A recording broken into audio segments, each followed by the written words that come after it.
نازی تو این کو پشت من باشی آسمون به زمین شو. آقا سلطان، من زن خوب برده بودم توی سالا، ننگ بر من تا این دمه در پشتت نبودم، حالا مثل کو پشتت باشم. دیگه نمیدونی حرفان با خودت بزنی ها. راستشو بگو، تو چشم نگاه بکن، ای با ایراد ما بگو. راستشو میگی یا پاشو خلوص سر خراب بکنم؟ مردی که شاسکو. خب باشه، حالا که میخوای راستش رو میگم. مردونی که من اینه توی این سالا تونه تحمل کردم. اگه طول سگا نبود چی قیافتون تحمل میکرد؟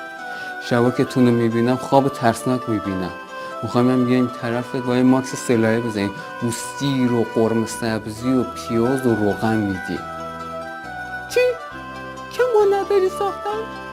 رفت و بچه برای بزرگتر با هیچی؟ حالا ای بو ایراد منو میگی؟ بو سیر میدم، بو قرمه میدم، بو پیاز میدم، بو روغن میدم، یک آشی برای خودم یه وجه روغن توش باشه. حالا ببین به خدا فکر کردم دارم بهت حال میدم. علی دقیقه واسه من قاطی کردم. تو بگو چی بگم، من همونو میگم. ای بو ایراد منو میگی؟ بچرخ تا بچرخی مرتی که شاسکو. چه غلطی کردم راستش رو گفتم. تو همیشه با دروغش رو میگم.